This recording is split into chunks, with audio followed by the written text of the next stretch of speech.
नमस्कार। आज हम आप सभी को गायत्री महामंत्र के बारे में बताएंगे। वही गायत्री महामंत्र जो ऋग्वेद का मंत्र है, जिस मंत्र के ऋषि हैं महर्षि विश्वामित्र और जिस मंत्र के देवता हैं भगवान सविता सूर्य। ये गायत्री मंत्र बहुत ही व्यापक है, ये गायत्री मंत्र बहुत अद्भुत है। इसके बारे में हमारे ऋषियों, मुनियों, देवताओं और समस्त मनुष्य जाति ने, समस्त देवताओं ने, समस्त ऋषियों ने इसकी भूरी भूरी प्रशंसा सिर्फ इसलिए की है क्योंकि इस मंत्र में वो सब कुछ सन्निहित है जो जीव को शिव बना सकता है और मनुष्य को देवता बना सकता है। दोस्तों, आज ये जानना चाहेंगे कि ये सर्वशक्ति संपन्न मंत्र काम कैसे करता है, इसके पीछे का तत्व दर्शन क्या है, ये हमारी पर्सनालिटी पे काम कैसे करता है। दोस्तों, अगर हम मनुष्य जीवन को खंगालें या किसी भी जीव को खंगालें तो वो जो जीव है उसके पीछे का जो इलेक्ट्रिसिटी है जिससे वो चल रहा है वो आत्मा है। लेकिन आत्मा, जब हम संसार में होते हैं तो हम आत्मा नहीं कहलाते हैं। आत्मा क्यों नहीं कहलाते हैं? हम जीव कहलाते हैं क्योंकि हमने अपनी माँ की गर्भ से जन्म लिया है। माँ की गर्भ में जन्म लेने के साथ हम अपने बहुत सारे संस्कार और कुसंस्कार संचित करके लेके आते हैं। उन्हीं कुसंस्कार और सुसंस्कार की वजह से हम अपनी माँ का अमुक गर्भ, अमुक स्थान, अमुक प्लेस, अमुक व्यक्तित्व धारण करते हैं और उसी के हिसाब से हमारा अलग अलग रीजन में, अलग अलग परिस्थिति में हम सबका जन्म होता है। लेकिन जन्म लेने के साथ साथ हम धीरे धीरे भूल जाते हैं। जैसे जैसे हमारा पाठन का क्रम चलता है, स्कूलिंग चलती है, फिर हम विद्यारंभ होता है, सारे संस्कार करते करते धीरे धीरे गृहस्थ जाते हैं, हम पढ़ते हैं, लिखते हैं, कुछ नौकरी पेशा कुछ भी करते हैं। ये करते करते हम ये भूल जाते हैं कि हम तो ऑलरेडी किसी टास्क पे आए थे और हम यहाँ आने के बाद हमने अपना टास्क बदल दिया, हम कुछ और करने की होड़ में लग गए। लेकिन धीरे धीरे करके प्रकृति समझाने की कोशिश करती है और हमारे भारतीय संस्कृति में एक क्रम है दीक्षा का। हमारे जो सनातन परंपरा में एक बड़ी ज़बरदस्त परंपरा है कि व्यक्ति जब भूल जाता था तो हमारे ऋषियों ने, हमारे गुरुओं ने एक ऐसी व्यवस्था बना रखी थी उस व्यक्ति को बार बार उसे याद दिलाया जाए। जितने भी संस्कार होते हैं उन सब में गायत्री मंत्र का प्रयोग देखिए निश्चित रूप से होता है। लेकिन जो दीक्षा दी जाती थी वो मतलब मुख्य रूप से, स्पष्ट रूप से गायत्री मंत्र पहले कान में फूंक दिया जाता था। क्या कहा जाता था कि ये गायत्री मंत्र का जप करने से, गायत्री मंत्र के तत्व का दर्शन करने से, इसके अर्थ का चिंतन करने से आप मुक्त हो सकते हो, आपके प्राण का त्राण हो सकता है। उस विद्या को समझाने के लिए गायत्री मंत्र का प्रयोग किया जाता था। लेकिन आज के समय में हम देखिए कि उससे बहुत दूर चले गए हैं।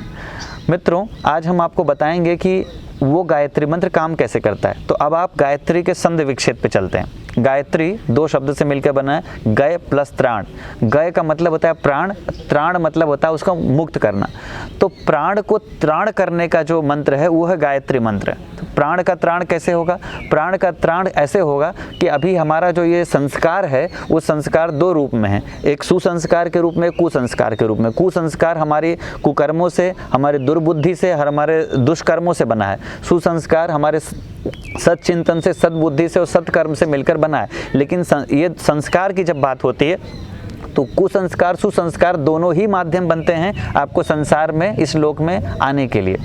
अब अगर इन संस्कारों का परिमार्जन की व्यवस्था बना दी जाए, इन कहते हैं चित्त का परिमार्जन, कहते हैं व्यक्तित्व का परिमार्जन, लेकिन वास्तव में जो परिमार्जन है यानी जो ट्रांसफॉर्मेशन है वो चित्त का है। चित्त में क्या है? चित्त में संस्कार हैं।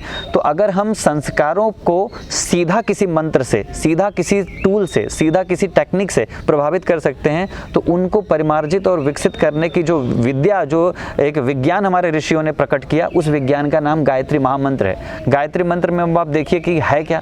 गायत्री मंत्र में हमारे ऋषियों ने ये जो 24 अक्षरों का मंत्र है जिसके 3 चरण हैं, इसमें प्रारंभ में ओम अर्थात वह परमात्मा जो विराट परमात्मा है, जो नाम और रूप से परे है। क्योंकि जनरली हम जब भगवान के रूप का चिंतन करते हैं तो कभी किसी रूप का ध्यान करते हैं और कभी किसी नाम का करते हैं। चाहे वो मोहम्मद साहब हो, चाहे वो ईसा मसीह हो, चाहे वो राम हो, चाहे कृष्ण हो, चाहे बुद्ध हो, जो किसी रूप में हम भगवान का ध्यान करते हैं, चाहे वो ब्रह्मा विष्णु महेश के रूप में, तो हम उन्हें नाम में बांध देते हैं। जबकि वो तो ब्रह्म रूप में है, वो तो ऊर्जा के रूप में है। तो उसमें हमारे गायत्री मंत्र का पहला अक्षर वो बताता है कि परमात्मा व्यापक है, विराट है और सृष्टि में कण कण में संव्याप्त है, भूर भुआ स्वा यानी तीनों लोकों में व्याप्त है।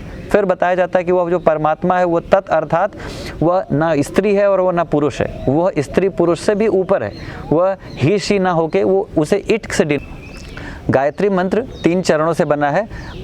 तत्सवितुर्वरेण्यम भर्गो देवस्य धीमहि धियो यो नः प्रचोदयात्, जिसमें परमात्मा से प्रार्थना किया गया कि हे परमात्मा आप हमारी बुद्धि को सन्मार्ग की ओर प्रेरित करिए। इसमें प्रार्थना किया गया कि हे उस भर्ग तेज रूपी परमात्मा जिससे हमारा प्रसव हुआ है, जिस चीज़ से हमने धारण किया है, वह परमात्मा हमारी बुद्धि को सन्मार्ग की ओर प्रेरित करें और हमको उज्ज्वल भविष्य के मार्ग पर बढ़ाएं, वो हमको वो सविता वाला वो तेज दें। गायत्री मंत्र को अगर देखें दोस्तों तो गायत्री मंत्र क्या है? संकीर्णता से महानता की तरफ चलने की यात्रा। गायत्री मंत्र आपको संकीर्णता से ऊपर उठने की बात।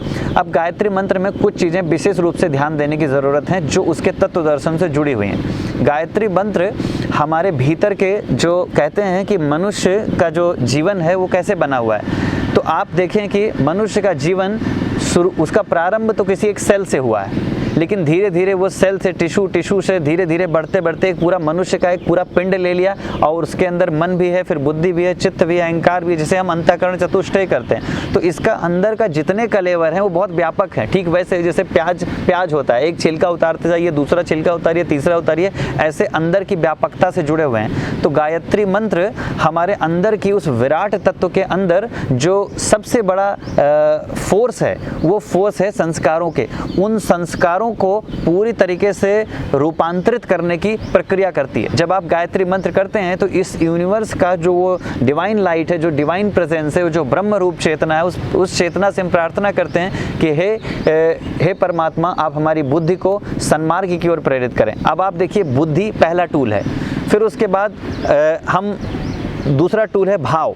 तो जब हमारी बुद्धि रूपांतरित होती है तो हमारे विचार रूपांतरित होते हैं। हमारे विचार जैसे रूपांतरित होते हैं वैसे हम सत्कर्म में लग जाते हैं, हमारे अंदर सही सद्बुद्धि आने लग जाती है और सद्बुद्धि ही जीवन के जितने भी हम कर्म करते हैं, जितना भी हमारे जीवन के पीछे कुछ भी ऐसे मोटिव फोर्स हैं, उनके पीछे जो कार्य करने की शक्ति है वो विचारों की शक्ति है। उन विचारों को शुद्ध करने का काम गायत्री मंत्र करता है। गायत्री मंत्र फिर हमारे भावों को शुद्ध करता है। अगर हमारे भाव परमात्मा से सीधे जुड़ गए तो आप देखिए कि हमारे अंदर अभाव दूर हो जाएगा, हर प्रकार की संकीर्णता हट जाएगी, हमारे अंदर हर प्रकार के दुष्कर्म हट जाएंगे, हर प्रकार की मलिनता हट जाएगी और धीरे धीरे डे बाय डे हमारा जीवन परिष्कृत होता जाएगा। ठीक वैसे जो गायत्री मंत्र के ऋषि थे वो कौन थे? विश्वामित्र जी। वो विश्वामित्र कभी राजा विश्वरथ के नाम से जाने जाते थे।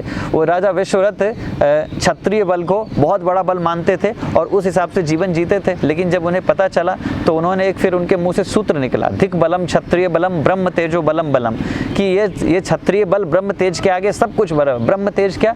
ईश्वरीय वरदान, ईश्वरीय प्रकाश, वह प्रकाश जिसे धारण करके मनुष्य कंप्लीट हो जाता है, पूर्ण हो जाता है। जहाँ पे संस्कार और कुसंस्कार पूरी तरीके से काम करना बंद कर देते हैं, जहां वो उससे ऊपर उठ जाता है, वह प्रक्रिया है गायत्री मंत्र को अपने जीवन में धारण करने की। मित्रों, मैं आपसे कहना चाहूँगा कि जब भी आप गायत्री मंत्र करें, आप जरूरी नहीं है कि गायत्री मंत्र गायत्री माता के चित्र के साथ करें।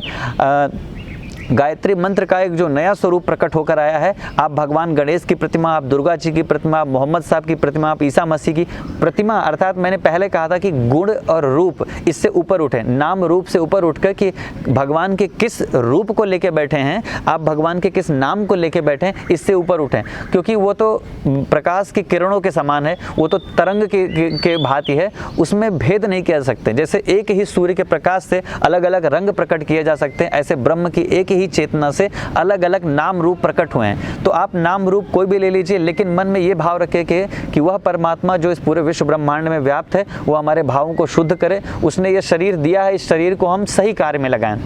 उसने ये बुद्धि दिया है, इस बुद्धि को हम सही दिशा में लगाएं। उसने ये जीवन दिया है, इस जीवन का सही दिशा में नियोजन करें। और हम करें कि वो हम मन खाली कर रहे हैं, हमारे चित्त का धीरे धीरे अंदर शोधन हो रहा है। गायत्री मंत्र करते समय शिव शिव करते हुए, राम राम करते हुए, बिस्मिल्लाह रहमान करते हुए, जो भी कुछ आप बोलते हैं, आप मन ही मन भाव करिए कि आपका व्यक्तित्व ट्रांसफॉर्म हो रहा है। और इस व्यक्तित्व को ट्रांसफॉर्म होने के लिए डिवाइन प्रेरणा वहाँ से आएगी, लेकिन कर्म तो आपको करना होगा। तो आपको आपके चित्त शोधन के लिए, अपनी वृत्तियों को शोधन के लिए, अपने वृत्तियों के परिमार्जन के लिए, आपके अंदर के जो कुकर्म हैं, ऐसी वृत्तियां हैं जो आपको बांधती हैं, जो आपको संकीर्ण बनाती हैं, जो आपको संकुचित दायरे में बांधती हैं, उन वृत्तियों से धीरे धीरे आप पूरी तरीके से मुक्त हो जाएंगे। और इस तरीके से मुक्त हो जाएंगे कि धीरे धीरे आपको पता चलेगा कि कैसे हमारे अंदर की पशुता कम हो रही है और कैसे हमारे अंदर महानता विकसित हो रही है, कैसे हमारे अंदर का पशुता कम होकर हम देवत्व में परिवर्तित हो रहे हैं और कैसे हमारा व्यक्तित्व विराट हो रहा है। तो मित्रों, गायत्री मंत्र एक बहुत ही व्यापक मंत्र है, एक ऐसा मंत्र जो व्यक्ति को महान बना सकता है, जो व्यक्ति के अंदर की संपूर्ण निहित संभावनाओं को पूरी तरह से ला सकता है। गायत्री मंत्र में इतनी शक्ति है, ठीक वैसे ही समझ सकते हैं जैसे कढ़ाई में बहुत सारा दूध रख के नीचे अग्नि लगा दें तो मलाई ऊपर आ जाती है। गायत्री मंत्र बोलने से आपके व्यक्तित्व के अंदर छुपी हुए वो सारी संभावनाएं जो किसी व्यक्ति को महान बनाती हैं, शानदार बनाती हैं, वो उभर के आएंगी। गायत्री मंत्र का प्रयोग आप भगवान की साक्षी में करें, शांत चित्त होकर करें, भाव रूप में करें, और किसी भी नाम रूप से ऊपर उठकर आप शांत स्थान पर बैठकर, निर्जन स्थान पर जहाँ कोई चित्र नहीं है, आप करें। कम से कम मैं आपको सजेस्ट करूंगा कि गायत्री मंत्र का 24 बार प्रयोग निश्चित रूप से करें और रेगुलर करें। आप अच्छे प्रैक्टिशनर्स हैं तो आप गायत्री मंत्र के 3 माला, 11 माला, 24 माला अपने साधना के अनुरूप, अपने जीवन शैली के अनुरूप प्रयोग कर सकते हैं। और कुछ भी ना संभव हो तो आप सुबह आंखें खोलते ही भगवान को ध्यान करते हुए एक बार गायत्री मंत्र बोलें कि परमात्मा, हमारी परिस्थितियां बहुत विपरीत हैं, हम बिल्कुल समय नहीं मिलता, अभी हम नहीं समय निकाल पाते हैं, लेकिन हम आपसे कह रहे हैं कि आप हमारी बुद्धि को सन्मार्ग की ओर प्रेरित करें और हमको सही दिशा की तरफ प्रेरित कर दीजिए, लगा दीजिए। तो वो गायत्री मंत्र की वो ऊर्जा आपके व्यक्तित्व को पूरी फोर्स के साथ मोड़ने में सक्षम हो सकती है। तो गायत्री मंत्र के ये प्रयोग बहुत व्यापक हैं। जो भी लोग इस वीडियो को सुन रहे हैं, आप सबसे रिक्वेस्ट है कि आप गायत्री मंत्र का प्रयोग पूरी सावधानी के साथ, पूरी सरलता के साथ, पूरी पवित्रता के साथ और निश्चिंत होकर करें, क्योंकि ये गायत्री मंत्र आपके व्यक्तित्व को पूर्णता को प्राप्त करने में पूर्ण रूप से सहयोगी है। धन्यवाद।